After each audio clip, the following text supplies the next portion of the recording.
Mister गो, आप मेहमान हैं। कृपया पहले मेन्यू ले लो। बैरन ने सम्मानजनक तरीके से मेन्यू केर की ओर बढ़ाया। उसने अपनी पहचान स्पष्ट रूप से दिखाई। इससे ये धारणा बनी कि वह निकोल और जे के साथ एक परिवार है और केर नाम का आदमी एक बाहरी व्यक्ति है। परेशान मत हो। निकोल ने क्या ऑर्डर किया?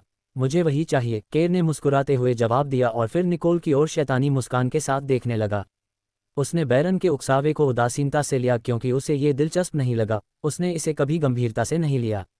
उस समय उसे जो चाहिए था वह उसे पाना था, चाहे वह कुछ भी हो या कोई भी हो। वह पहले भी ऐसा ही रहा था।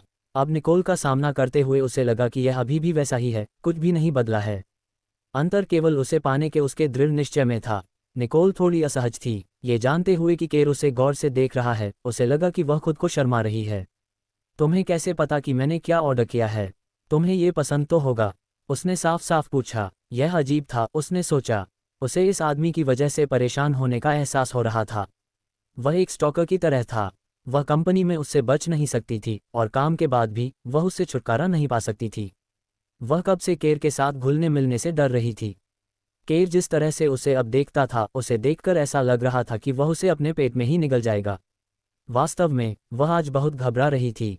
भले ही मुझे अब ये पसंद न आए, लेकिन मैं इसकी आदत डालने की कोशिश करूंगी। केर ने मुस्कुराते हुए अपनी नज़रें मजबूती से और थोड़ी ज्यादा जोश से टिकाईं। अगर बैरन वाकई जे का पिता भी होता तो क्या फर्क पड़ता? केर ने सोचा। अपने सामने बैठी सुंदरता की सराहना करते हुए उसने मन ही मन कसम खाई कि बैरन का जे का पिता होना उसे निकोल को पसंद करने से नहीं रोकेगा। हा, केर की बातें सुनकर जय को खुशी हुई कि वह अपनी हंसी को दबा नहीं पाया। उसने तुरंत अपना मुंह ढक लिया, लेकिन फिर भी उसकी मां ने उसे पकड़ लिया। जय, इतना असभ्य मत बनो। केर को जवाब देने का तरीका न जानते हुए उसने अपने बेटे की ओर देखना शुरू कर दिया। उसकी आंखें बहुत असहाय थीं। ये देखते हुए कि वह कितना खुश था, उसने धीरे धीरे अपने दिल की रक्षा के लिए अपनी सुरक्षा कम कर दी। क्योंकि सबसे पहले और सबसे महत्वपूर्ण, जय उसकी कमजोरी थी। उसे बताना था कि वह वास्तव में उससे शादी करना चाहता था। लेकिन फैंग परिवार जय को स्वीकार नहीं कर सका क्योंकि वह दूसरे आदमी का बच्चा था। यह एकमात्र कारण था कि वह इतने सालों से हिचकिचा रहा था और वह खुद को कबूल करने के लिए नहीं ला सका।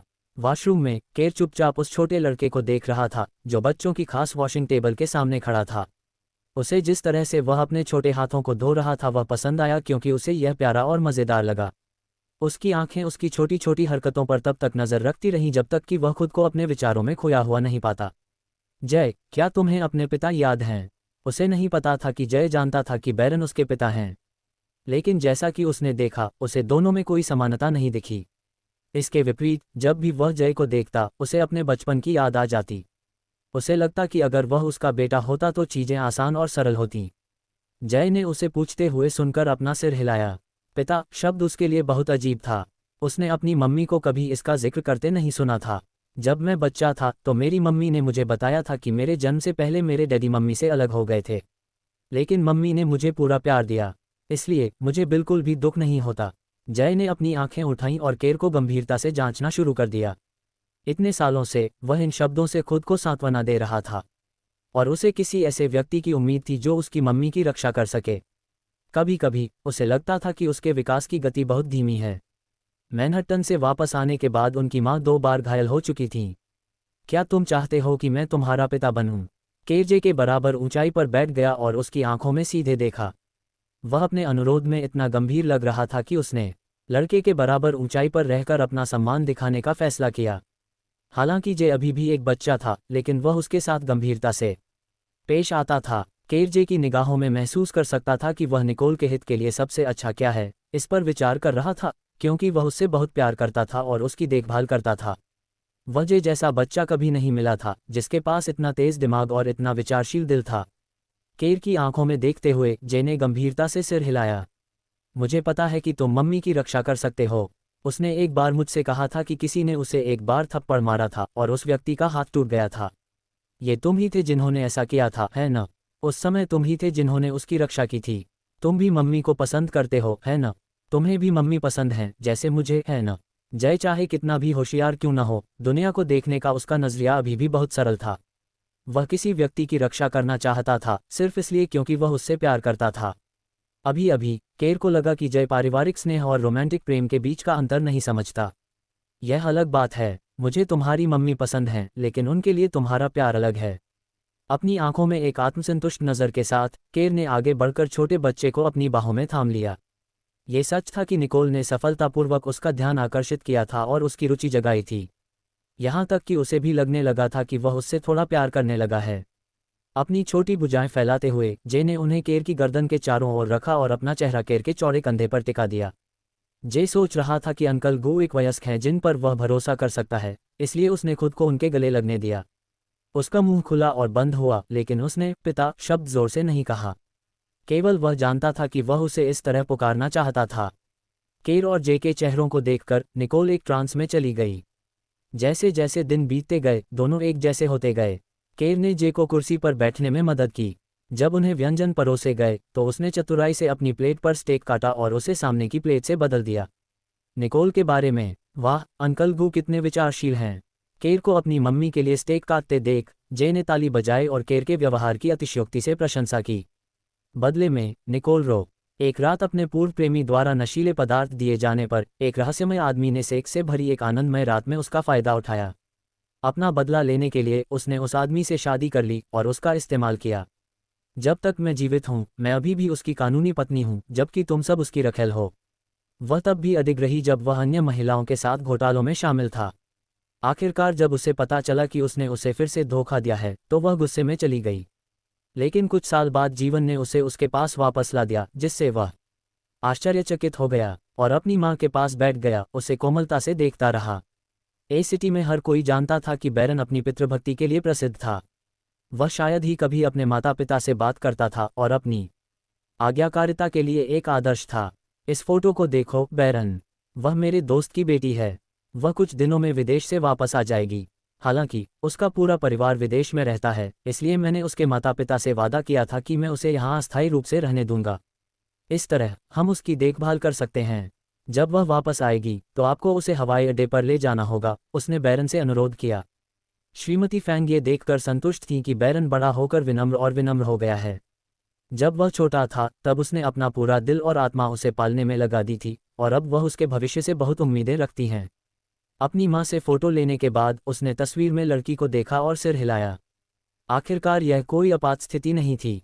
उसे थोड़ी निराशा हुई कि निकोल के साथ उसका समय कम हो गया, लेकिन उसने इसे नहीं दिखाया। तुम्हें वह बिल्कुल याद नहीं है?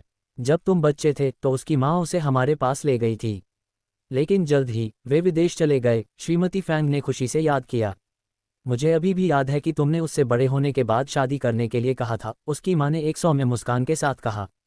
बचपन में बैरन के साथ जो हुआ उसके बारे में सोचते हुए उसकी माँ ने कोमलता से मुस्कुराया। वह अपने बेटे को संकेत देने की कोशिश कर रही थी और उसके विचार जानना चाहती थी।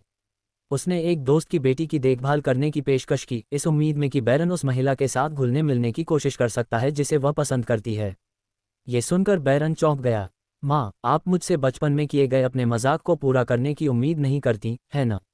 अगर उसकी माँ ने अभी अभी उस घटना का जिक्र न किया होता तो वह उस घटना को पूरी तरह भूल जाता। अगर उसे याद भी होता तो वह उस वादे को गंभीरता से कैसे ले सकता था? उस समय वह नहीं जानता था कि प्यार और शादी का क्या मतलब होता है। वह अभी भी फैंग परिवार के अंदरूनी कामकाज से अनजान था। वह अब इस बारे में क्यों बात करेगी? निकोल से मिलने से पहले वह नहीं जानता था कि असली प्यार क्या होता है। उसने अपने रिश्ते बिना किसी खुशी या दुख के शुरू किए और ख़त्म किए, जो आमतौर पर प्यार में होने पर महसूस होता है। अब वह उसके लिए अपनी भावनाओं के बारे में 100% निश्चित था। वह उससे बहुत प्यार करता था। भले ही उसे यकीन न था कि वह उससे प्यार करती है या नहीं, फिर भी वह अपना दिल पूरी तरह से उसे दे देगा। तुम उससे मिलने के बाद अपना फैसला ले सकते हो। मैं तुम्हें मजबूर नहीं करूंगा, लेकिन अगर तुम उसके साथ अच्छे से घुल मिल सकते हो तो ये हमारे लिए अच्छी बात होगी। आखिरकार हमारे परिवार एक दूसरे से मेल खाते हैं। बैरन की माँ ने उसे धैर्यपूर्वक समझाया क्योंकि उसने देखा कि वह उदास था। फैंग परिवार की भावी बहू उदार और समझदार होनी चाहिए। इससे भी महत्वपूर्ण बात यह है कि उसे समान सामाजिक पद वाले परिवार से होना चाहिए। माँ, मैं बड़ा हो गया हूँ। मैं अपने फैसले खुद ले सकता हूँ। इसके अलावा मैं पहले से ही किसी और से प्यार करता हूँ, इसलिए मैं बचपन में किया गया वादा नहीं निभा सकता। बैरन थककर सोफे पर झुक गया और अपनी भौहों के बीच की जगह को रगड़ने लगा। उसने अभी तक निकोल को केर के साथ उसके बड़े मुद्दे को सुलझाने में मदद नहीं की थी, और उसकी माँ ने उसे पहले ही मुसीबत में डाल दिया था। वह जो हो रहा था उससे निपटने में असमर्थ था। उसे सबसे ज्यादा परेशानी इस बात से हुई कि उसे लगा कि निकोल ने अपना मन बदल लिया है। उसने सोचा था कि वह केर से उसके द्वारा बोले गए झूठ पर बुरा नहीं मानेगी, लेकिन ये पता चला कि वह नहीं चाहती थी कि वह उसकी मदद करे। बैरन की माँ ये सुनकर हैरान रह गई। बैरन से ये शब्द सुनना उसके लिए पहली बार था, इसलिए वह बहुत उत्सुक थी। एक रात उसके पूर्व प्रेमी द्वारा नशीला पदार्थ खिलाए जाने के बाद एक रहस्यमय व्यक्ति ने सेक्स से भरी एक आनंदमय रात में उसका फायदा उठाया। अपना बदला लेने के लिए उसने उस आदमी से शादी कर ली और उसका इस्तेमाल किया। जब तक मैं जीवित हूँ मैं अभी भी उसकी कानूनी पत्नी हूँ, जबकि तुम सब सिर्फ उसकी रखेल हो। वह तब भी अडिग रही जब वह अन्य महिलाओं के साथ घोटालों में शामिल था। आखिरकार जब उसे पता चला कि उसने उसे फिर से धोखा दिया है तो वह गुस्से में चली गई। लेकिन कुछ साल बाद जीवन ने उसे उसके पास वापस ला दिया, जिससे वह आश्चर्यचकित रह गया। कुल मिलाकर जे बैरन के करीब नहीं लग रहा था जो उसके साथ बचपन से ही था। इसके विपरीत लड़का हाल ही में केर से मिला था, लेकिन वह पहले से ही उससे बहुत जुड़ा हुआ लग रहा था। उसे इस बात की परवाह नहीं थी कि केर को लगता है कि बैरन ही जे का पिता है, लेकिन उसे अपना रवैया समझाना था। जे उसका इकलौता बच्चा था और उसका किसी से कोई लेना देना नहीं था। अगर केर को एक दिन जे की असली पहचान पता भी चल जाए तो भी मैं उसे अपने मामले में दखल नहीं देने दूंगी। चूंकि तुम्हारा और बैरन का रिश्ता पहले ही टूट चुका है तो तुम उसके बच्चे को जन्म क्यों दोगी? क्या तुम अब भी उससे प्यार करती हो? केर को सबसे ज्यादा इस बात की चिंता थी कि क्या वह अब भी बैरन से प्यार करती है। क्या यही वजह थी कि वह हमेशा उससे दूरी बनाए रखने की कोशिश करती थी? वह बैरन के प्रति निकोल की भावनाओं को लेकर चिंतित था। ऐसा लग रहा था कि वह न केवल उसे अपने पास रखना चाहता था बल्कि उसका दिल भी जीतना चाहता था। भले ही निकोल का पहले से ही किसी दूसरे आदमी से बच्चा हो, लेकिन केर को यह सुनिश्चित करना था कि वह उस आदमी को भूल चुकी हो। वह चाहता था कि वह उससे पूरे दिल से प्यार करे। नहीं, मुझे नहीं लगता। हाँ, मैंने जय को जन्म दिया है, लेकिन उसका इससे कोई लेना देना नहीं है। अब जब मैं इन वर्षों में उसे खुद पाल रही हूँ तो मुझे उसकी देखभाल के लिए किसी और की ज़रूरत नहीं है, उसने समझाया। और भी, चूंकि बैरन और मैं पहले ही अलग हो चुके हैं, इसलिए हमें अब एक दूसरे के बारे में सोचने की कोई ज़रूरत नहीं है। मैं बस जे को यह विश्वास दिलाती रहूंगी कि बैरन मेरा अच्छा दोस्त है। जे को ये जानने की कोई ज़रूरत नहीं है कि वह वास्तव में कौन है। उस पल में वह सिर्फ यही चाहती थी कि केर उसे समझे। अगर उसे कभी पता चला कि वह उससे झूठ बोल रही है तो वह जे को बता देगा कि उसकी माँ झूठी है। निकोल ने खुद से वादा किया कि वह हमेशा जे को अच्छे मूल्य सिखाएगी, जैसे सच बोलना। हालांकि उसे अपने लिए केर से झूठ बोलना पड़ा, लेकिन वह अपने झूठ को अपने बच्चे को कभी नहीं बताएगी क्योंकि वह शायद एक बुरी आदत सीख जाएगा। इसके अलावा उसे लग रहा था कि केर ने बहुत समय पहले जे को मनाकर और उनके बीच किसी तरह का सौदा करके उसका ध्यान अपनी ओर आकर्षित कर लिया था। बैरन को कभी भी वह सम्मान नहीं मिलेगा जो जे को मेरे लिए है। उसने खुद को जे का पिता नहीं माना और मुझे पता है कि वह अब ऐसा नहीं करेगा। मैं तुम्हें आश्वस्त कर सकती हूँ कि तुम महसूस करोगी कि मैं बैरन की तुलना में तुम्हारे और जे के लिए बेहतर हूँ। मुझे परवाह नहीं कि उसके साथ तुम्हारा रिश्ता प्रासंगिक था या नहीं। केर ने उस पर बहुत दयालुता से नज़र रखी। केर शायद दुनिया का सबसे मुश्किल आदमी था जिसे धोखा देना मुश्किल था। वह आसानी से बता सकता था कि जब निकोल बैरन के बारे में बात करती थी तो उसकी आंखों में प्यार या किसी भी तरह की भावना का कोई संकेत नहीं था। केर के अंदर उसे वास्तव में लगा कि निकोल के दिल में बैरन के लिए कोई जगह नहीं थी। मैं सराहना करता हूं कि आपने बैरन की असली पहचान जे के सामने गुप्त रखने के लिए सहमति व्यक्त की, मिस्टर गो। लेकिन मैं स्थिति को वैसे ही बनाए रखना चाहता हूं जैसा कि यह वर्तमान में है। जे और मैं साथ रहते हुए काफ़ी समय हो गया है। मैं नहीं चाहता कि कोई भी चीज़ या कोई भी आकर सब कुछ बदल दे। और समय को देखते हुए मुझे लगता है कि मुझे अपार्टमेंट के अंदर जाना चाहिए। घर वापस आने के लिए बहुत बहुत धन्यवाद। निकोल ने केर को आभार व्यक्त किया, कार के दरवाजे का ट्रिगर खींचने के लिए अपनी दाईं ओर मुड़ी और बाहर निकल गई। जब तक उसे यकीन नहीं हो जाता कि वह इमारत की ओर जा रहा था तब तक वह पीछे मुड़कर नहीं देखेगी। उसने एक गहरी सांस ली और संतुष्टि की सांस छोड़ते हुए उसने काली पोश को गायब होते देखा। हालांकि उसने इससे इनकार नहीं किया। वह उसकी कार में बहुत डरी हुई थी क्योंकि उसे लगा कि वह किसी भी पल उससे सच्चाई के बारे में सवाल करेगा। सौभाग्य से वह अपने डर को शांति से छिपाने में सफल रही। अगर उस कार में कुछ भी गलत हुआ होता तो उसे नहीं पता होता कि कैसे। एक रात उसके पूर्व प्रेमी द्वारा नशीला पदार्थ खिलाए जाने के बाद एक रहस्यमय आदमी ने सेक्स से भरी एक आनंदमय रात में उसका फायदा उठाया। अपना बदला लेने के लिए उसने उस आदमी से शादी कर ली और उसका इस्तेमाल किया। जब तक मैं जीवित हूँ मैं अभी भी उसकी कानूनी पत्नी हूँ, जबकि तुम सब सिर्फ उसकी रखेल हो। वह तब भी अडिग रही जब वह घोटालों में शामिल था दूसरी महिलाओं के साथ। आखिरकार जब उसे पता चला कि उसने उसे फिर से धोखा दिया है तो वह गुस्से में चली गई। लेकिन कुछ साल बाद जिंदगी ने उसे उसके पास वापस ला दिया, जिससे वह हैरान रह गया। ठीक है, मैं इसे जांचता हूँ। ये सुनने के बाद कि निकोल ने ही लिली को केर के दफ्तर भेजा था, वह खुशी से चिल्लाए। ये स्पष्ट था कि सनी का निकोल के साथ कोई निजी मामला था। उसने कल निकोल को केर की कार से उतरते देखा था, इसलिए उसने सोचा कि निकोल आज केर से संपर्क करने का कोई मौका तलाश रही थी।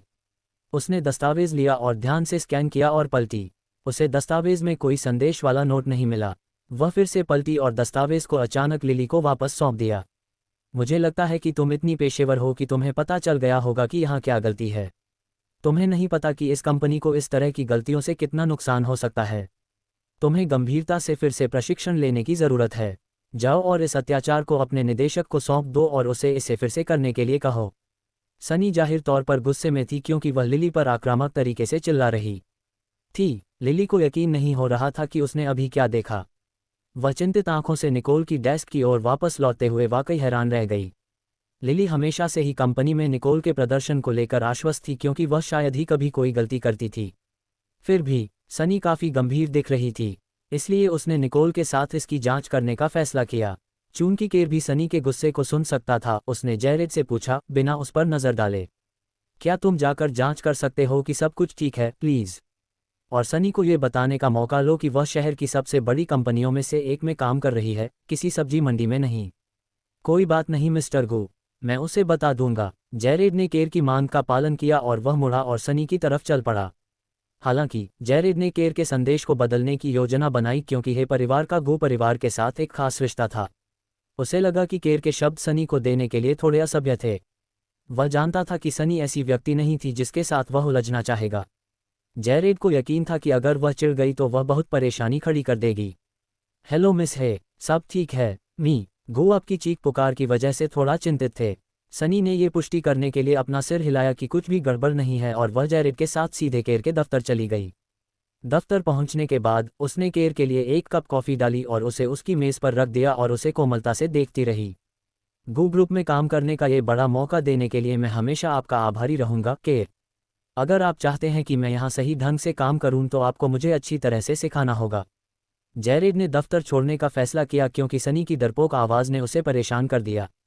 गो ग्रुप में गो परिवार के साथ काम करने वाले बेहतरीन लोगों का इतिहास है, मिस है। मुझे डर है कि अगर आप एक योग्य सहायक की तरह व्यवहार नहीं करती हैं तो मैं आपकी प्रक्रिया में हस्तक्षेप नहीं कर सकता। ये भावहीन शब्द केर के मुंह से निकले जब वह अपनी कंप्यूटर की स्क्रीन पर ध्यान केंद्रित करके देख रहा था। वास्तव में केर ने सनी को कंपनी में काम करने देकर उसके लिए बहुत कुछ किया था, इसलिए कम से कम वह तो यही कर सकती थी कि वह ठीक से व्यवहार करे। मैं जानती हूँ केर, मुझे पता है कि मुझे क्या करना है। आप मुझ पर भरोसा कर सकते हैं। उसने कॉफ़ी का कप पकड़ा और केर को थमा दिया और वह बाईं से दाईं ओर बड़ी मुस्कान बिखेर रही थी। आपको अभी थोड़ा आराम करना चाहिए और यह कॉफ़ी का कप पीना चाहिए। इस बीच लिली ने दस्तावेज को निकोल के पास उसके कार्यालय में वापस ला दिया। निकोल ने डेटा के हर हिस्से की लगभग 5 बार जांच करनी शुरू कर दी क्योंकि वह ये नहीं ढूंढ पा रही थी कि सनी ने क्या गलत बताया था। और आखिरकार उसने दस्तावेज में कुछ भी गलत नहीं पाया क्योंकि उसने लिली को भ्रमित आंखों से देखा। मुझे नहीं लगता कि मुझे इसमें कुछ भी गलत मिला। मेरे लिए यह अजीब है कि जैरेड को लगा कि यह दस्तावेज पर्याप्त अच्छा नहीं है। जबकि व्यावसायिक मामलों की बात आती थी, निकोल शायद कंपनी में सबसे अधिक सावधान व्यक्ति थी। वह कभी भी किसी भी गलती को अपनी नज़र से ओझल नहीं होने देती थी। हालांकि वह प्रतिक्रिया से असहमत थी, लेकिन उसे इसे गंभीरता से लेना पड़ा क्योंकि एक रात उसके पूर्व प्रेमी द्वारा नशीला पदार्थ खिलाए जाने के बाद एक रहस्यमय व्यक्ति ने सेक्स से भरी एक आनंदमय रात में उसका फ़ायदा उठाया। अपना बदला लेने के लिए उसने उस आदमी से शादी कर ली और उसका इस्तेमाल किया। जब तक मैं जीवित हूँ मैं अभी भी उसकी कानूनी पत्नी हूँ, जबकि तुम सब सिर्फ उसकी रखेल हो। वह तब भी अडिग रही जब वह अन्य महिलाओं के साथ घोटालों में शामिल था। आखिरकार जब उसे पता चला कि उसने उसे फिर से धोखा दिया है तो वह गुस्से में चली गई। लेकिन कुछ साल बाद जिंदगी ने उसे वापस उसके पास ला दिया, जिससे वह हैरान रह गया। निकोल के पीछे जाने के लिए तैयार हो गया, लेकिन केर के फ़ोन की घंटी बजने के कारण पीछा करना बंद करना पड़ा। उसने पहले अपना फ़ोन उठाने का फैसला किया क्योंकि निकोल अभी भी उसके साथ थी। वह वैसे भी उससे बच नहीं सकती थी। वह बाथरूम की ओर आगे बढ़ा क्योंकि उसकी शर्ट अभी भी कॉफ़ी के दागों से गंदी थी। जैरेड दरवाजे पर खड़ा होकर पूरा नज़ारा देख रहा था। जब उसने निकोल को गुस्से में ऑफिस से बाहर जाते देखा तो उसने उसके पीछे जाने का फैसला किया। रुको मिस निंग, कृपया ऐसे मत जाओ। मिस निंग, जब उसने जैरेड के हताश शब्दों को सुना तो उसने वापस मुड़ने से पहले फिर से गहरी सांस ली।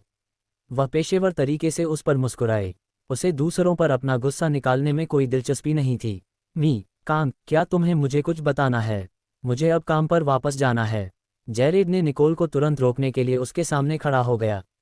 वह थोड़ा हैरान हुआ क्योंकि उसने देखा कि उसके चेहरे पर कितना गुस्सा था। उसने कभी नहीं सोचा था कि निकोल केर के बारे में इतना परवाह कर सकती है। अन्यथा उसके पास केर और सनी पर गुस्सा होने का कोई कारण नहीं होता। मुझे लगता है कि मुझे आपको कुछ बातें समझाने की जिम्मेदारी है। मिस हे परिवार की बेटी है। गु और हे दोनों परिवारों के बीच वर्षों से एक मजबूत रिश्ता रहा है। वह हमारे साथ यहाँ काम करने का कारण केवल इसलिए है क्योंकि मी हे ने मी गु से उसे गु समूह में रखने के लिए कहा था। हालांकि मिस हे के मन में मी गु के लिए भावनाएं हैं, लेकिन उसे कभी भी उसमें दिलचस्पी नहीं रही। लेकिन अब मी गु के लिए उसे टालना असंभव है जब तक वह यहाँ है। जैरेड जानता था कि केर के लिए निकोल से संपर्क करना कभी भी मुश्किल था क्योंकि वह हमेशा उससे सावधान रहती थी। अगर उसने इस समय श्रीगु और सनी के बीच के रिश्ते को गलत तरीके से समझा तो श्रीगु निकोल का दिल जीतने की उम्मीद खो सकते हैं। शायद उसे खुद को समझाने का मौका भी न मिले। जैरेड की बात सुनकर निकोल दंग रह गई। वह थोड़ी शर्मिंदा दिखी, लेकिन उसके सीने में गुस्सा धीरे धीरे गायब होता दिख रहा था। तुमने मुझे ये क्यों बताया? तुम्हें पता है कि यह मेरा कोई काम नहीं है न? श्रीगु जिस किसी को भी कंपनी में रखना चाहते हैं उसका मुझसे कोई संबंध नहीं है। मैं बस ये सुनिश्चित करना चाहती हूँ कि कुछ महत्वहीन व्यक्तिगत मामलों के कारण यहाँ काम का प्रवाह प्रभावित न हो। वह ठंडी लग रही थी और ऐसा लग रहा था जैसे उसे केर की कोई परवाह नहीं है। वह हाल ही में हुई सभी घटनाओं से बेपरवाह थी। लेकिन हालांकि उसने ये जोर से कहा, उसकी आंखों में गुस्सा धीरे धीरे गायब हो गया और उसकी जगह एक ऐसी खुशी ने ले ली जिसका उसने खुद भी ध्यान नहीं दिया। हाँ मिस निंग, आप इस पर इससे ज़्यादा सटीक नहीं हो सकती। मुझे सिर्फ मी गु के लिए दुख हो रहा है क्योंकि आखिरकार वे एक अच्छे इंसान हैं। किसी ऐसे व्यक्ति से परेशान होना जो आपको हर समय पसंद नहीं है बहुत ही परेशान करने वाला होता है। निकोल के चेहरे पर राहत भरी अभिव्यक्ति को देखते हुए उसके चेहरे पर एक समझदारी भरी मुस्कान के साथ जैरेड खुद से बात कर रहा था, लेकिन वह वास्तव में उससे बात कर रहा था। इस तरह वह कुछ हद तक केर की मदद कर रहा था। अगर मी गु अपनी मदद से अंत में उसका दिल जीत सकते हैं तो उनका वेतन जरूर बढ़ जाएगा। उन्हें मी गु से अपना वेतन बढ़ाने के लिए कहना चाहिए, चाहे कुछ भी हो। शायद, निकोल ने कहा और असहजता से मुस्कुराए। उसे पूरी बातचीत के बारे में अप्रत्याशित रूप से शर्मिंदगी महसूस हुई। बिना कोई और समय बर्बाद किए जैसे ही वह अपने कार्यालय में वापस जाने के लिए मुड़ी, उसने जैरेड को फिर से बोलते हुए सुना, क्या आप जिस फाइल को संभाल रहे हैं वह बहुत ज़रूरी नहीं है? मुझे लगता है कि श्रीगु ने अब तक दस्तावेज पर हस्ताक्षर कर दिए हैं। आप जाकर इसे ले सकते हैं। लिली को फिर से आने की ज़रूरत नहीं है। जैरेड ने फैसला किया कि इस अवसर का फ़ायदा उठाना एक बढ़िया विचार होगा। निकोल का मूड अब बेहतर था। इससे केर को उसे अपनी बात कहने का मौका मिलेगा ताकि वह व्यक्तिगत रूप से सब कुछ समझा सके। ठीक है, ये दस्तावेज वास्तव में बहुत ज़रूरी है। कोई और रास्ता न देखकर वह मुड़ी और केर के दफ्तर की ओर चल पड़ी। बाथरूम में खड़े केर ने फ़ोन रख दिया। फिर उसने तेज़ी से अपनी शर्ट के बटन खोले, उसे उतारा और लापरवाही से कूड़ेदान में फेंक दिया। फिर उसने नल खोला और अपने हाथ अच्छी तरह धोए और जैरेड को आवाज़ लगाई। जैरेड, जल्दी से अलमारी से मेरी शर्ट निकालो, उसने ज़ोर से कहा। दफ्तर में केर की आवाज़ सुनकर सनी खुशी और उत्साह से झूम उठी। वह अपने कपड़ों पर लगे कॉफ़ी के दागों को साफ करने की परवाह नहीं कर सकती थी। एक रात अपने पूर्व प्रेमी द्वारा नशीला पदार्थ दिए जाने के बाद एक रहस्यमय व्यक्ति ने सेक्स से भरी एक आनंदमय रात में उसका फ़ायदा उठाया। अपना बदला लेने के लिए उसने उस आदमी से शादी कर ली और उसका इस्तेमाल किया। जब तक मैं जीवित हूँ मैं अभी भी उसकी कानूनी पत्नी हूँ, जबकि तुम सब सिर्फ उसकी रखेल हो। वह तब भी अडिग रही जब वह दूसरी महिलाओं के साथ घोटालों में शामिल था। आखिरकार जब उसे पता चला कि उसने उसे फिर से धोखा दिया है तो वह गुस्से में चली गई। लेकिन कुछ साल बाद जिंदगी ने उसे उसके पास वापस ला दिया, जिससे वह हैरान रह गया। धीरे धीरे उसे दूर कर दिया। फिर उसने ठंडे और नियंत्रित स्वर में कहा, मिस्टर गो, आपको मुझे कुछ भी समझाने की ज़रूरत नहीं है। न तो मैं परेशान हूँ और न ही मैं अब इस अजीबोगरीब गलतफहमी के चक्र में फंसने में दिलचस्पी रखती हूँ। सनी इस समय केर की शर्ट में बाथरूम से बाहर चली गई। उसका चेहरा लाल हो गया था और उसके गालों पर आंसू के निशान थे। उसने जो शर्ट पहनी थी वह निश्चित रूप से ओवरसाइज थी, लेकिन वह अजीब दिखने के बजाय और भी सुंदर लग रही थी। सनी, तुम यहाँ मेरी मदद क्यों नहीं करती? तुम क्यों नहीं बताती कि अंदर क्या हुआ? केर ने बाथरूम की ओर इशारा किया। वह इस तथ्य से अवगत था कि निकोल ने उसके और सनी के बीच के रिश्ते को गलत समझा होगा। इसलिए ये बेहतर होगा कि सनी उसे पूरी बात बताए। अब जब वह मौजूद था तो वह निश्चित रूप से झूठ बोलने की हिम्मत भी नहीं करेगी। केर के सीधे सवाल से हैरान होकर वह चौंक गई। उसने अपनी आंखों में उस दुर्भावना को छिपाने के लिए अपना सिर नीचे कर लिया जो वह अक्सर लोगों पर अपना रास्ता निकालने के लिए इस्तेमाल करती थी। वह सही थी। जब उसने देखा कि केर निकोल के साथ कैसा व्यवहार कर रहा है तो वह समझ गई कि वहाँ स्नेह था। जब वह सूंघी तो उसकी आवाज़ उदासी से भरी हुई थी। मेरा विश्वास करो, हमारे बीच कुछ भी नहीं हुआ। जब निकोल ने सनी की बात सुनी तो उसके दिल में जो गलतफहमी थी वह गायब ही नहीं हुई, बल्कि वह और भी ज्यादा क्रोधित हो गई। जब वह पीछे मुड़ी तो उसे सनी को केर की शर्ट में देखकर आश्चर्य हुआ। फिर उसने केर की ओर देखा और उसकी चिंतित आंखों से मिली। कृपया पहले कपड़े पहन लें मिस्टर गो। कृपया एक जिम्मेदार इंसान बने। भगवान के लिए ऐसा कुछ न करें जिससे मुझे आपको नीचा देखना पड़े। निकोल जल्दी से मुड़ी और बिना एक और शब्द कहे चली गई। निकोल की घटती हुई आकृति को देखते हुए केर ने सनी की ओर देखा और उसकी आंखें क्रोध से भर गईं। बाहर निकलो। उसकी ठंडी आवाज़ सुनकर सनी को लगा कि उसका शरीर डर से कांप रहा है। उसने उसे अपना जबड़ा भींचते हुए देखा। ये जानते हुए कि उसे गुस्सा आएगा, वह बिना एक और शब्द कहे और अपनी शक्ल सूरत की परवाह किए सीधे भाग गई। जैरेड ने अलमारी से एक शर्ट चुनी और उसे केर को थमा दिया। जब उसने उसे पहनते देखा तो उसका चेहरा धुंधला और उदास हो गया। अभी अभी उसके सारे शब्द व्यर्थ हो गए। मिस्टर गो, कोई आश्चर्य नहीं कि डायरेक्टर निंग ने आपके रिश्ते को गलत समझा। यहाँ लोगों की कल्पना को हवा में उड़ने देना बहुत आसान है, उसने आवेग में कहा, जबकि उसे पता था कि केर इस समय गुस्से से उबल रहा था। हालांकि यह बिल्कुल स्पष्ट था, लेकिन ये सनी द्वारा अच्छी तरह से खेली गई एक चाल थी। केर की तीखी निगाहों को अचानक महसूस करते हुए जैरेड ने तुरंत चुप हो गया। वह जो कहने वाला था उसे पूरा करने की हिम्मत नहीं हुई। केर ने जानबूझकर कुछ समय पहले निकोल द्वारा लाए गए दस्तावेज उठाए। उस पर एक सरसरी निगाह डालते हुए उसने तुरंत अपना नाम और हस्ताक्षर चिपका दिए। उसके चेहरे पर चिंता की एक झलक थी, लेकिन उसने जल्दी से उसे छिपा लिया और उसके कार्यालय की ओर बढ़ गया। उस महिला की जिद को जानने के बाद वह जानता था कि उसे अपने कार्यालय में बुलाना असंभव था। चूंकि निकोल आज 2 बार उसके पास आई थी, इसलिए उसे खुद उसे ढूंढने में कोई आपत्ति नहीं थी। निदेशक निंग कहाँ हैं? उसने सख्ती से पूछा। वह निकोल के कार्यालय के सामने खड़ा था, लेकिन वह वहां नहीं थी। जब उसने देखा कि लिली अपने डेस्क पर कुछ सफाई कर रही है तो उसकी आंखें धुंधली हो गईं। लिली चौंक गई जब उसने अचानक अपने पीछे एक आवाज़ सुनी। अभी भी चौंकते हुए उसने मुड़कर श्रीगो का सामना किया। उसके अस्पष्ट भाव ने उसे हकलाने पर मजबूर कर दिया। श्रीगो, मिस निंग ने कहा कि वह ठीक महसूस नहीं कर रही थी और उसने घर जाने के लिए छुट्टी मांगी थी। लिली भी उत्सुक थी। उसने निकोल को केर के कार्यालय से वापस आने के बाद दुखी देखा था और उसे छुट्टी मांगने का निर्देश दिया था। वह कब से गायब है? उसने अधीरता से पूछा। वह बहुत परेशान था, लेकिन उसने अपने अंदर की बेचैनी को ध्यान से छिपा लिया। बहुत पहले नहीं। उसने एक सेकंड भी बर्बाद नहीं किया। वह जल्दी से पलटा और सीधे अपनी निजी लिफ्ट की ओर चल पड़ा।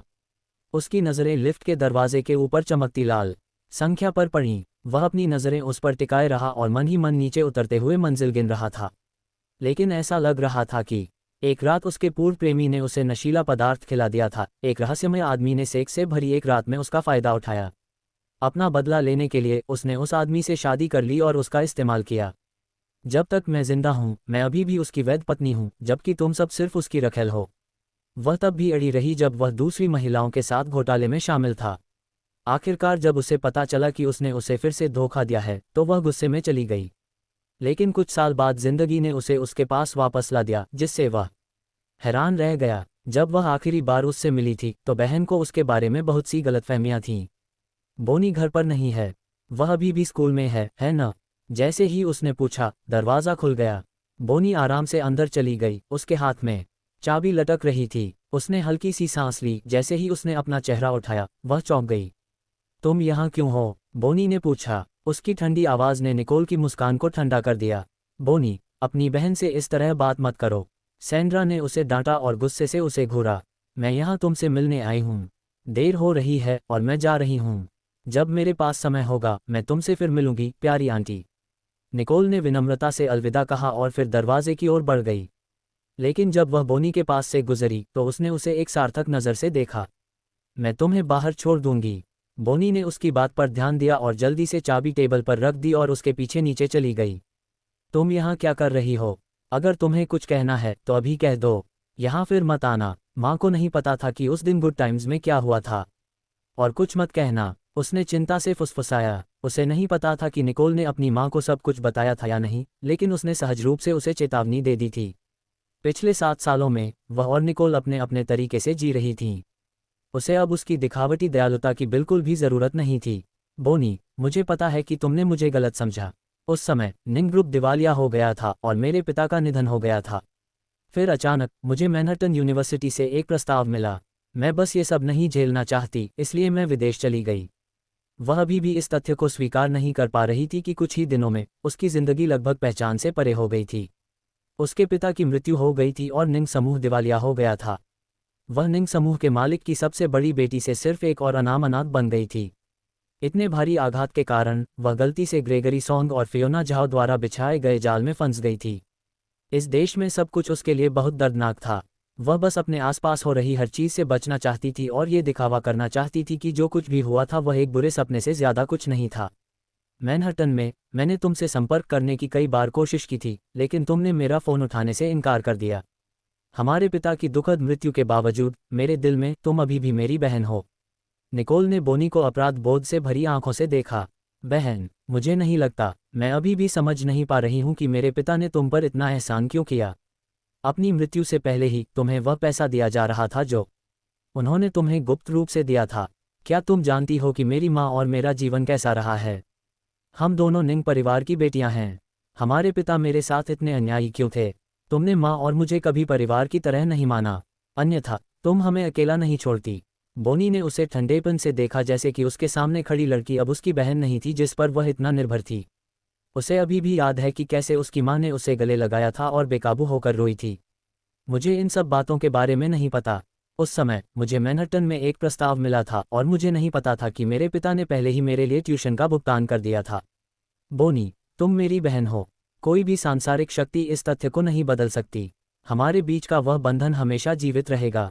वह उसकी नाराज़गी समझ सकती थी। उसके पिता बचपन से ही उनके साथ हमेशा अच्छे रहे थे। हालांकि उसके पिता की दुर्घटना से कुछ समय पहले ही उसने अचानक बोनी पर अपना आपा खो दिया था। उस दिन के बाद से ऐसा लग रहा था कि उनके पिता ने अपनी मृत्यु तक बोनी से एक शब्द भी नहीं कहा था। हालांकि निकोल ने कभी नहीं सोचा था कि उसके पिता उसके लिए एक स्कूल की व्यवस्था करेंगे और साथ ही बोनी को खाली हाथ छोड़ देंगे। भूल जाओ, तब से 7 साल बीत चुके हैं और हम अभी भी तुम्हारे बिना एक खुशहाल जीवन जी सकते हैं। मुझे किसी बहन की ज़रूरत नहीं है। बस केनकिन को बता दो, उस कमीने को, कि मैं उसे बिल्कुल भी नहीं होने दूंगा और उसने उनसे निपटने का काम पूरी तरह से अपने अधीनस्थ पर छोड़ दिया था। श्री चू सही कह रहे हैं। केर को जेरेमी की बातों की बिल्कुल भी परवाह नहीं थी। उसे केवल निकोल की परवाह थी। वह बस उसे खुश रखना चाहता था। जब उसने अपने फ़ोन को वाइब्रेट होते हुए महसूस किया तो उसने अपने फ़ोन पर जीपीएस को देखा और भौहें सिकोड़ लीं। मुझे माफ़ करें श्री चू, मुझे कुछ और काम करना है। आज के लिए बस इतना ही। मैं अपने सहायक से जल्द आपसे मिलने का समय तय करने के लिए कहूँगा और मैं आपको आश्वासन देता हूँ कि हम जल्द से जल्द सौहार्दपूर्ण तरीके से अपने सभी मतभेदों को सुलझा लेंगे। जैसे ही उसने अपनी बात समाप्त की, वह जल्दी से चला गया, जेरेमी को अचंभित छोड़कर। जब जैरेड ने केर को जल्दी से जाते देखा तो वह अपना सिर हिलाए बिना नहीं रह सका। फिर उसने अपना ध्यान जेरेमी की ओर लगाया, जो एक भावशून्य चेहरे के साथ मीटिंग रूम से बाहर आया। जैरेड ने शर्मिंदगी भरी मुस्कान के साथ समझाया, मुझे खेद है श्री चू। मुझे उम्मीद है कि आप बुरा नहीं मानेंगे। श्री गु को आज कुछ जरूरी काम निपटाना है, लेकिन कृपया विश्वास करें कि गु समूह चू समूह के साथ सहयोग करने के अपने प्रयासों में ईमानदार है। ये सुनकर जेरेमी ने थोड़ा सिर हिलाया। मुझे भी यही उम्मीद है। अगर यह सहयोग हकीकत बन जाता है तो ये हमारी दोनों कंपनियों के लिए फ़ायदेमंद होगा।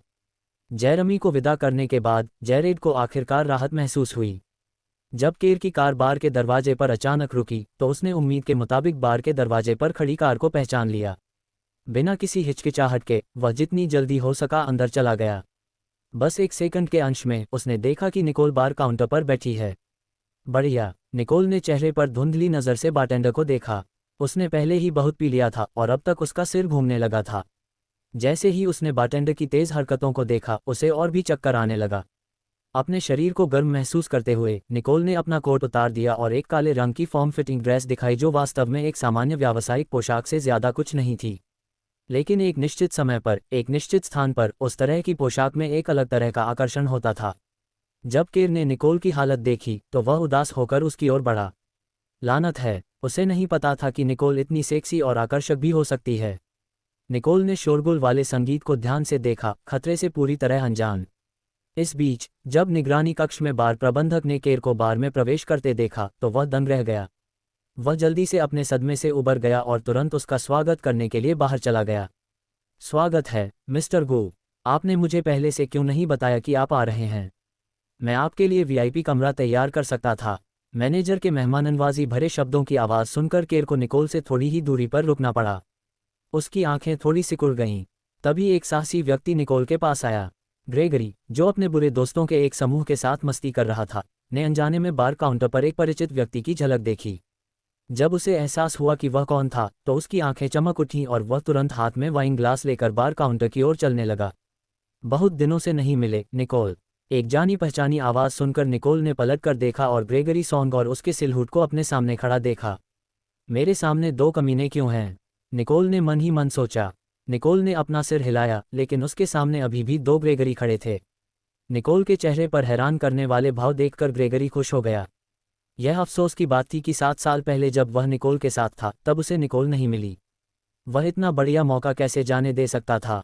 तुम नशे में हो निकोल, चलो मैं तुम्हें घर छोड़ देता हूँ। ग्रेगरी ने डिब्बे से उतरकर उसके माथे से पसीना पोंछा। अब तक अंधेरा होने लगा था। ये सुनिश्चित करने के बाद कि निकोल सुरक्षित रूप से यात्री सीट पर है, केर ने अपना फ़ोन निकाला और जैरेड का नंबर डायल किया। जाओ जे को उठाओ और उसे बताओ कि उसकी माँ मेरे साथ है। हालांकि वह पहले से जे से अनुमति नहीं मान पाया था, केर को लग रहा था कि लड़का वैसे भी उसका साथ देगा।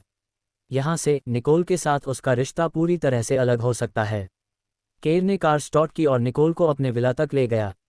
जब तक उसने निकोल को अपने बेडरूम में बिस्तर पर नहीं लिटाया, केर की आंखें उससे नहीं हटी और उसे लगा कि उसके लिए उसकी इच्छा और भी मजबूत होती जा रही है। बेवकूफ़, तुमने मुझसे झूठ क्यों बोला? चूंकि उसकी आंखें अभी भी बंद थीं, निकोल को एहसास नहीं हुआ कि वह चॉपिंग बोर्ड पर वध किए जाने वाली भेड़ बन गई थी। मैं तुमसे झूठ नहीं बोल रहा हूँ।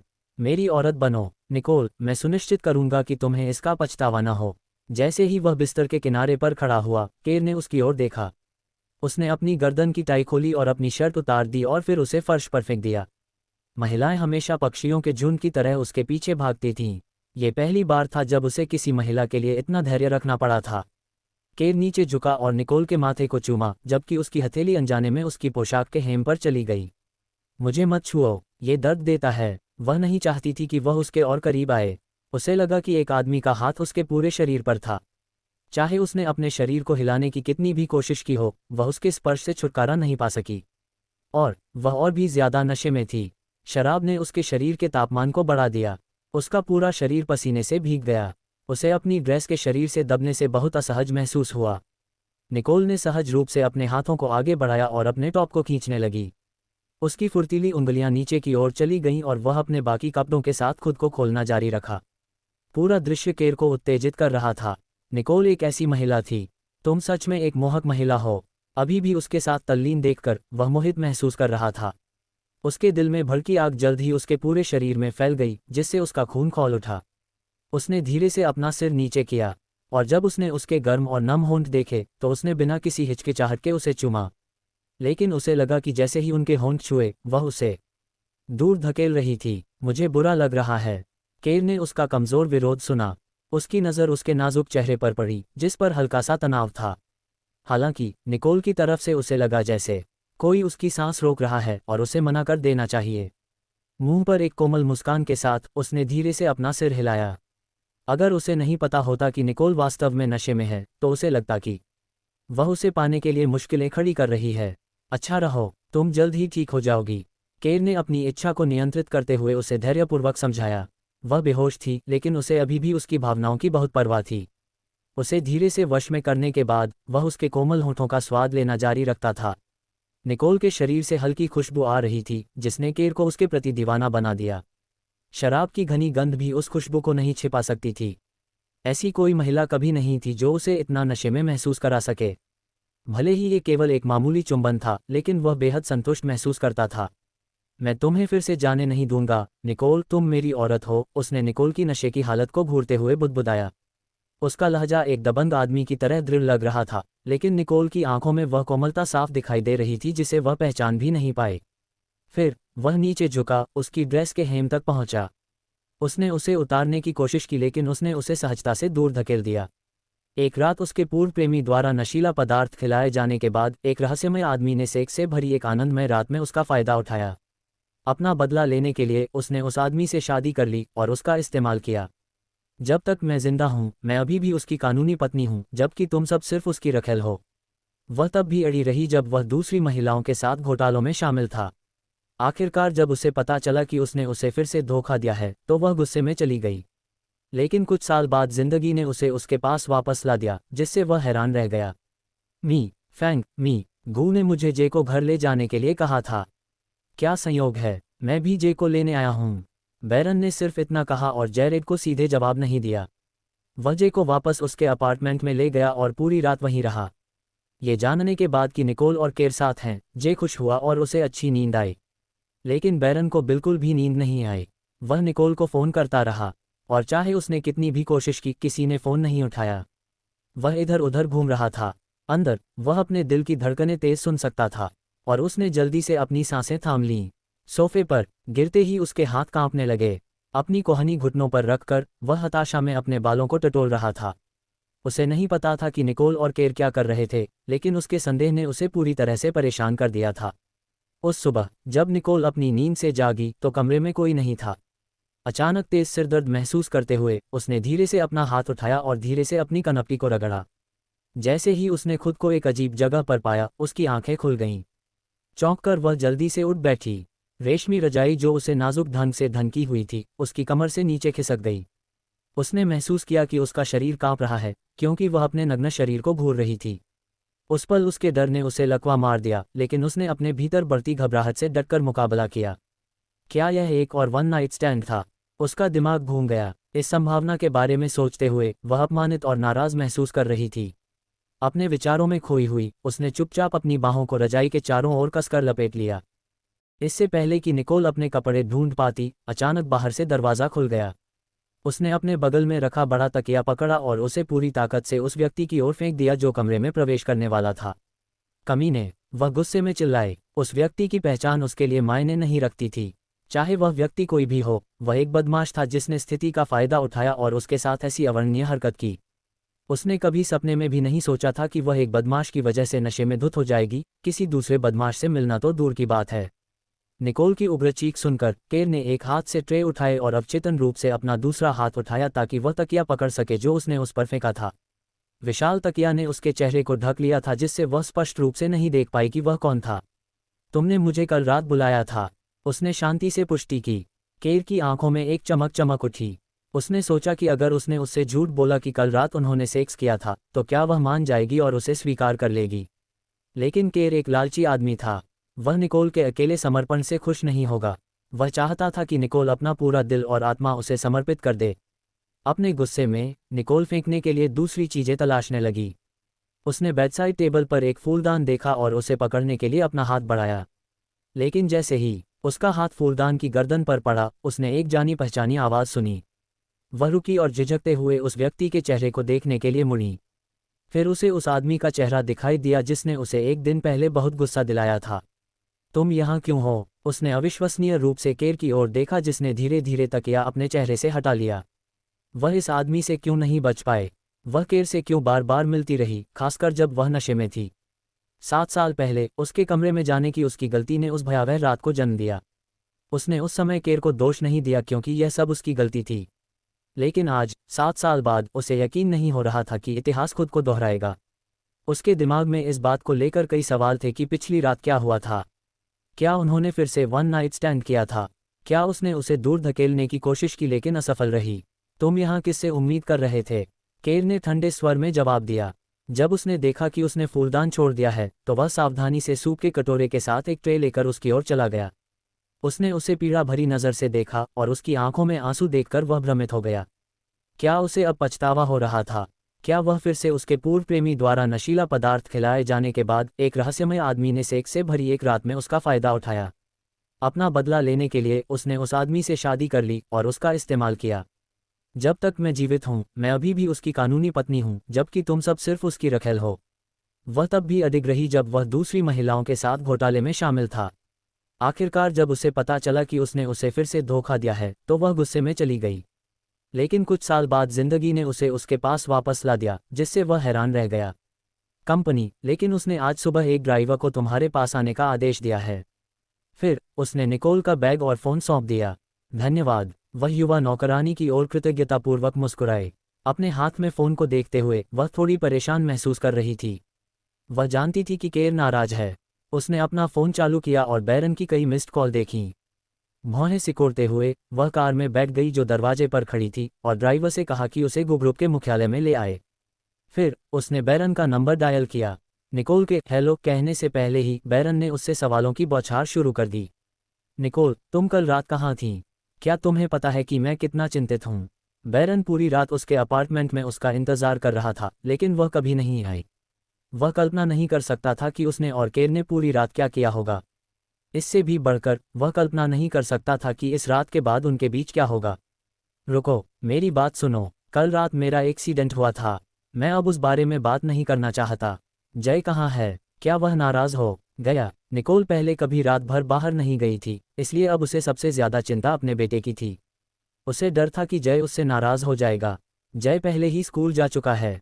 दरअसल वह ये सुनकर बहुत खुश है कि तुमने केर के साथ रात बिताई, बैरन ने गुस्से में जवाब दिया।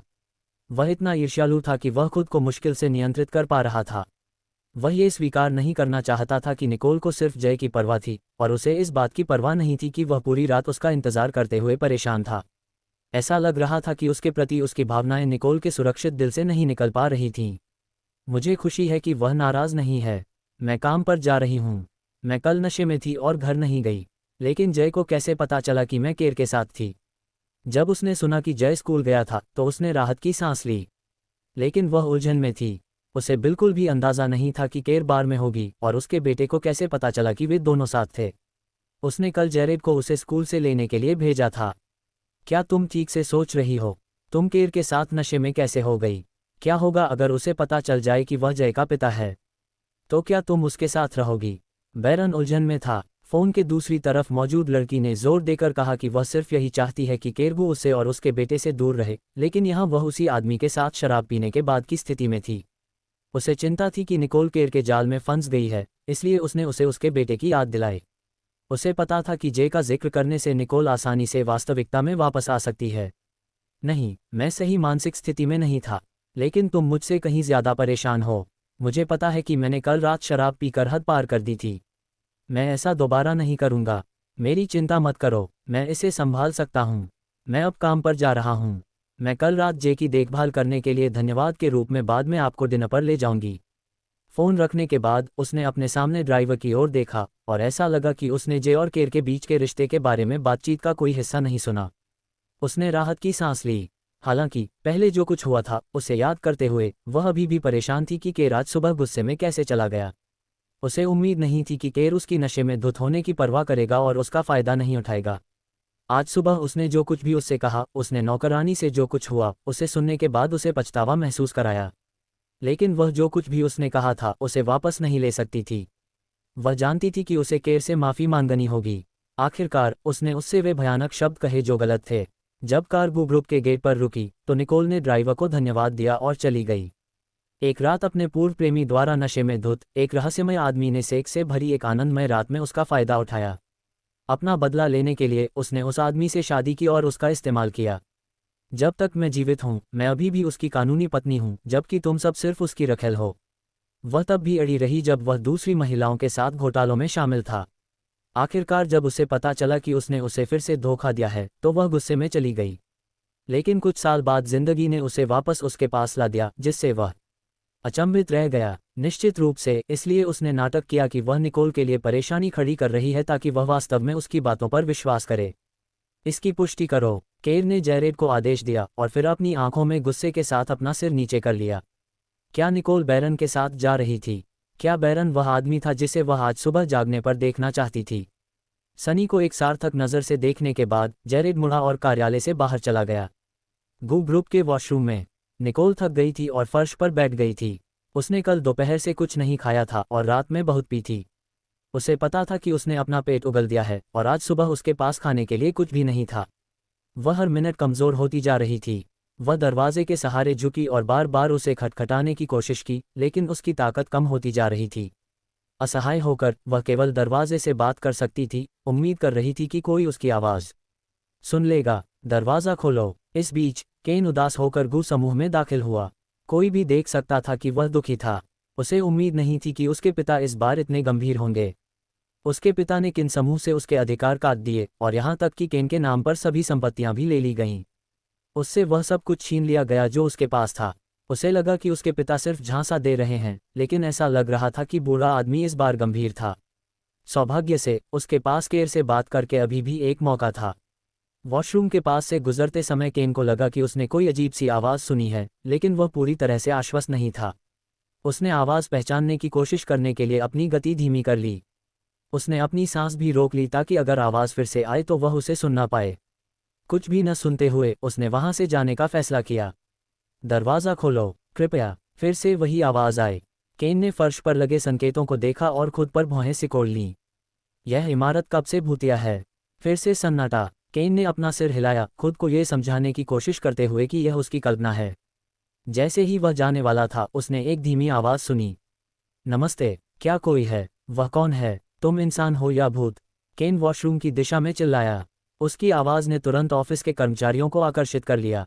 Tap tap tap. निकोल ने दरवाजे के बाहर आवाज़ सुनी, लेकिन बहुत उत्साहित होने की हिम्मत नहीं जुटा पाई। उसे डर था कि यह सिर्फ उसकी कल्पना थी जो उसके साथ खेल रही थी। उसने जल्दी से दरवाजे पर जोर से दस्तक दी। वह अब और चिल्ला नहीं सकती थी क्योंकि पहले से ही चिल्लाने से उसका गला सूख चुका था, यहाँ तक कि हल्की सी आवाज़ भी उसे दर्द से कराहने लगती थी। हे भगवान, वहाँ कोई है। केन ने जल्दी से रखरखाव कर्मचारियों को बुलाया, लेकिन अतिरिक्त चाबी कहीं नहीं मिली। मुझे कोशिश करने दो। केन कसकर बंद दरवाजे से कुछ कदम दूर चला गया। फिर वह दरवाजे की ओर बढ़ा और एक तेज गति से उसे लात मारकर खोल दिया। निकोल दरवाजे पर झुकी हुई थी। उसे उम्मीद नहीं थी कि कोई आकर उसे लात मारकर खोल देगा। इससे पहले कि वह समझ पाती कि क्या हो रहा है, वह ढह चुके दरवाजे के नीचे फंस गई थी। उसके पास प्रतिक्रिया करने का बिल्कुल भी समय नहीं था। केन को लगा कि चीख कुछ जानी पहचानी सी लग रही है। वह नीचे झुका और फर्श पर पड़ी महिला को करीब से देखा। उसकी आंखें सदमे और पहचान से भर गईं। निकोल, तुम यहाँ क्या कर रही हो? क्या हुआ? निकोल शुरू से ही कमज़ोर थी। अब जबकि दरवाज़ा उसके ऊपर गिर गया था, वह कुछ भी कहने के लिए बहुत थकी हुई थी। वह बस उसे देखती रही। उसका मुंह खुला हुआ था लेकिन कोई शब्द नहीं निकल रहा था। कोई जाकर मिस्टर गो को सूचित करे। केन ने अपने सबसे नज़दीकी व्यक्ति को आदेश दिया। उसे इस बारे में बुरा लग रहा था। वह निकोल के बगल में बैठ गया, जांच करने के लिए। केन के चेहरे पर भाव देखकर केर को पता चल गया कि वह वहां सिर्फ मौज मस्ती के लिए नहीं आया था। सच कहूं तो वह केन की मौजूदगी के लिए आभारी था। अगर वह नहीं होता तो कोई नहीं बता सकता कि निकोल कितनी देर तक वॉशरूम में फंसी रहती। मिस्टर गो, मैं यहाँ एक एहसान मांगने आया हूँ। मुझे अब से आप पर ही निर्भर रहना होगा, केन ने केर की चापलूसी करने की कोशिश करते हुए कहा। निकोल ने केन के बेशर्म चेहरे को देखा और अचानक उसके पूरे शरीर में रोंगटे खड़े हो गए। केर ने एक गिलास में पानी भरा और उसे उसके मुंह के सामने रख दिया। गिलास को ध्यान से झुकाया ताकि वह उसके मुंह में बहुत अधिक पानी डालकर उसे घुटन न दे। उसने धैर्यपूर्वक ऐसा तब तक किया जब तक कि पूरा गिलास खत्म नहीं हो गया। अब थोड़ा बेहतर महसूस करते हुए क्योंकि उसका गला अब सूखा नहीं था, उसने केर को कृतज्ञतापूर्वक देखा। धन्यवाद श्री गू, मैंने वह लाया है जो तुमने मांगा था। जैरेड ने केर का संदेश मिलते ही अपना काम पूरा करने में कोई समय बर्बाद नहीं किया और जल्दी से आगे बढ़ गया। वह तेजी से आया और टेबल पर खाने का एक कंटेनर रख दिया। केर ने निकोल को धीरे से बैठने में मदद की और उसकी पीठ के पीछे एक तकिया रख दिया। उसकी आंखें चमक रही थीं, उत्सुकता से उस कंटेनर को देख रही थी जिसे जैरेड लाया था। वह ऐसी दिख रही थी जैसे वह एक ही बार में पूरा खाना खा सकती है। जैसे ही निकोल ने आज्ञाकारी ढंग से अपना खाना खाना शुरू किया, केर ने केन की दिशा में देखा और वार्ड से बाहर चला गया।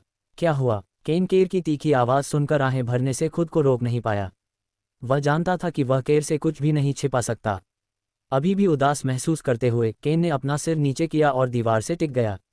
उसने केर की तीखी नज़रों का सामना करने से इनकार कर दिया। मेरे पिता इस बार गंभीर हैं। अगर मैं वेन परिवार की बेटी से शादी नहीं करता तो वह मुझे किन परिवार से बाहर निकाल देंगे। अब उन्होंने मेरे खाते की सारी संपत्तियां निलंबित कर दी हैं। उसने उदास होकर कहा। उसे कभी नहीं लगा कि इस बार स्थिति इतनी गंभीर हो जाएगी। अपने पिता के दृढ़ रवैये को देखते हुए वह बिल्कुल भी समझौता नहीं करना चाहता था। उसके पिता ने उसके पास कोई और विकल्प नहीं छोड़ा था। आखिरकार शादी एक व्यक्ति के जीवन में एक महत्वपूर्ण घटना होती है। वह ऐसे व्यक्ति से शादी नहीं करेगा जो उसे पसंद ना हो। यह उसकी पसंद नहीं थी। वह अकेले घूमना पसंद करेगा, जो पूरे दिन किसी उपद्रव से परेशान रहने से कहीं बेहतर था। तुम्हारी योजना क्या है? केर ने पूछा। जब उसे अपनी दुर्दशा का पता चला तो उसकी आंखों में एक क्षणभंगुर और जटिल भावना थी।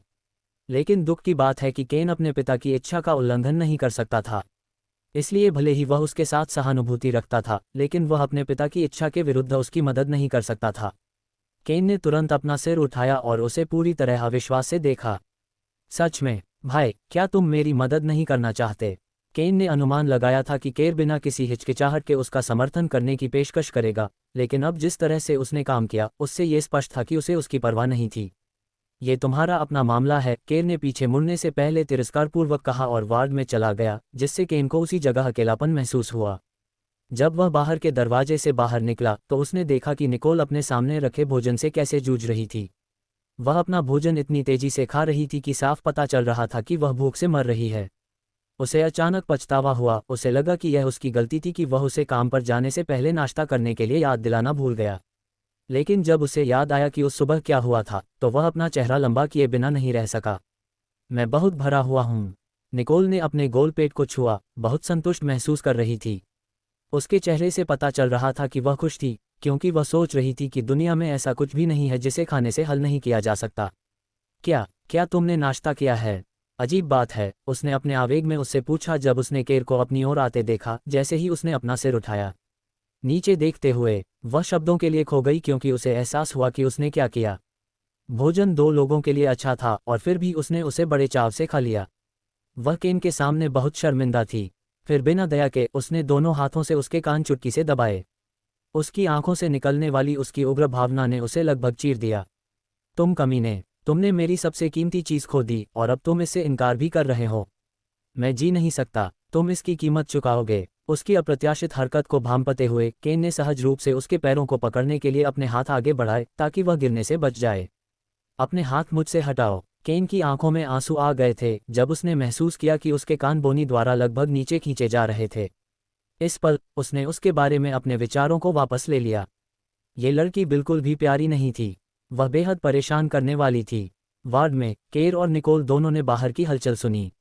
निकोल ने ध्यान से आवाज़ सुनते हुए भौहें सिकुड़ी। ये बोनी की आवाज़ जैसी लग रही थी, इसलिए अपनी जिज्ञासा से उसने केर की ओर प्रश्नवाचक दृष्टि से देखा। क्या हुआ? केर ने वार्ड का दरवाज़ा खोला। तुरंत कमरे में एक जोरदार धमाका हुआ। केन दरवाजे के सहारे झुका हुआ था और बिना किसी चेतावनी के जमीन पर गिर पड़ा। अभी भी उसकी गोद में बैठा हुआ बोनी ने झपट्टा मारा और उसे गर्दन से पकड़ लिया। इससे पहले कि वह कुछ प्रतिक्रिया कर पाता, उसने कमरे में मौजूद लोगों को पूरी तरह से अनदेखा कर दिया। अफरा-तफरी के बीच, बोनी, निकोल ने उस व्यक्ति से अविश्वसनीय रूप से पूछा, जो उसके सामने केन को लगातार पीट रहा था। यह उसकी बहन बोनी थी। एक जिज्ञासु भाव के साथ वह केवल उसे देख सकती थी। बोनी ने निकोल की आवाज़ सुनी तो वह रुक गई। आवाज़ की दिशा में अपनी आंखें घुमाते हुए उसने खुद को निकोल के हैरान चेहरे पर भी देखा। उसकी आंखों में घबराहट की चमक के साथ उसने अवचेतन रूप से केन पर अपनी पकड़ ढीली कर दी। जैरेड, इस पागल औरत से छुटकारा पाने में मेरी मदद करो। केन जानता था कि केर इस समय उसकी मदद नहीं करेगा, इसलिए उसके पास जैरेड से मदद मांगने के अलावा कोई विकल्प नहीं था। उसने कभी उम्मीद नहीं की थी कि यह छोटी और पतली लड़की इतनी मजबूत निकलेगी। केन की बातें सुनकर जैरेड असहाय होकर चला गया और बोनी को जैरेड से अलग करने के लिए आगे बढ़ा। लेकिन इससे पहले कि वह उसे छू पाता, वह अचानक खड़ी हो गई। केन को घूरते हुए, जो अभी भी फर्श पर गिरा हुआ था, बोनी ने अपने कपड़े ठीक किए और कहा, अब जब मैंने तुम्हें पा लिया है तो मैं तुम्हें तब तक नहीं जाने दूंगी जब तक मुझे मेरे पैसे नहीं मिल जाते। केर ने बोनी को देखा और उस रात के बारे में सोचते हुए निकोल के पास चला गया, जैसे कि वह शो का आनंद ले रहा हो। जब उसने निकोल को कुछ कहने के लिए अपने होंठ खोलते देखा तो उसने अपना सिर थोड़ा हिलाया। निकोल ने उसके सिर की हल्की हरकत देखी और अपना मुंह बंद रखने का फैसला किया। मैंने तुम्हें कब पैसे देने थे? तुम कौन हो? तुम्हारी हिम्मत कैसे हुई मेरे साथ इतना असभ्य व्यवहार करने की? केन चिल्लाया। अचानक गर्दन में दर्द महसूस होने पर उसने उसे छुआ और अपनी उंगलियों पर कुछ गीला महसूस किया। जब उसने अपना हाथ हटाया और उसे अपने सामने रखा तो उसने पाया कि उस पर खून लगा हुआ था। उस पागल औरत ने उसे घायल कर दिया था। वह तुरंत खड़ा हो गया और बोनी को घूरते हुए उसे मारने के लिए अपना हाथ उठाया। हालांकि उसका हाथ हवा में ही रुक गया। वह उसकी वजह से अपनी प्रतिष्ठा को बर्बाद नहीं करना चाहता था। केन को अपना हाथ उठाते देख बोनी ने उसे रोकने के लिए अपना हाथ आगे बढ़ाया, लेकिन वह संपर्क कभी नहीं आया जिसका वह इंतजार कर रही थी। फिर उसने केन को फिर से देखने के लिए अपना सिर उठाया। तुम अभी भी मुझे मारना चाहते हो, कमीने, क्या तुमने यह मुझे नहीं दिया? उसने अपनी जेब से एक चेक निकाला और केन की ओर फेंक दिया। केन ने उसे आसानी से पकड़ लिया और उस पर क्या लिखा था ये पढ़ने के लिए अपने चेहरे के पास लाया। चेक पर हस्ताक्षर देखकर वह थोड़ा भौंचक्का रह गया। ये वास्तव में उसका हस्ताक्षर था और यह वास्तव में उसका तरीका था। एक रात उसके पूर्व प्रेमी द्वारा नशीला पदार्थ खिलाए जाने के बाद एक रहस्यमय व्यक्ति ने सेक्स से भरी एक आनंदमय रात में उसका फायदा उठाया। अपना बदला लेने के लिए उसने उस आदमी से शादी कर ली और उसका इस्तेमाल किया। जब तक मैं जीवित हूँ मैं अभी भी उसकी कानूनी पत्नी हूँ, जबकि तुम सब उसकी रखेल हो। वह तब भी अडिग रही जब वह अन्य महिलाओं के साथ घोटालों में शामिल था। आखिरकार जब उसे पता चला कि उसने उसे फिर से धोखा दिया है तो वह गुस्से में चली गई। लेकिन कुछ साल बाद जीवन ने उसे उसके पास वापस ला दिया, जिससे वह आश्चर्यचकित हो गया। उसने मुड़कर केन को तीखी नज़र से देखा। बोनी ने तुम्हें क्यों मारा? और उसने ये क्यों कहा कि तुम पर उसका पैसा बकाया है? तुमने उसके साथ क्या किया? हालांकि निकोल को अपने दिल में पहले से ही जवाब पता था, लेकिन वह केन के मुंह से सुनना चाहती थी। अगर केन ने वाकई बोनी को चोट पहुंचाई होती तो वह उसके लिए न्याय जरूर मांगती। आखिरकार बोनी उसकी बहन थी। जब केन ने निकोल के चेहरे पर गुस्सा देखा तो वह अनजाने में कांप उठा और फिर उसके चेहरे पर एक प्यारी सी मुस्कान आ गई। निकोल, नाराज मत हो, ये सिर्फ एक गलती थी। मुझे अभी याद आया, मुझे अभी कुछ और करना है, इसलिए मैं तुरंत जा रहा हूँ। अगर वह अभी नहीं भागता तो निकोल उसे जरूर पीटती।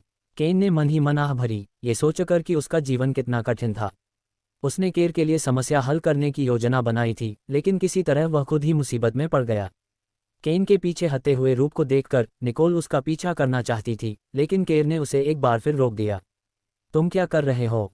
तुम मुझे क्यों रोक रहे हो? मेरी बहन सिर्फ 18 साल की है। वह बहुत छोटी थी, लेकिन वह सही कह रही है। तुम सब कमीने हो। जब उसने केर के चेहरे को देखा तो उसकी आंखों में अचानक आंसू आ गए। बोनी के साथ जो कुछ हुआ था उसने उसे 7 साल पहले की अपनी याद दिला दी।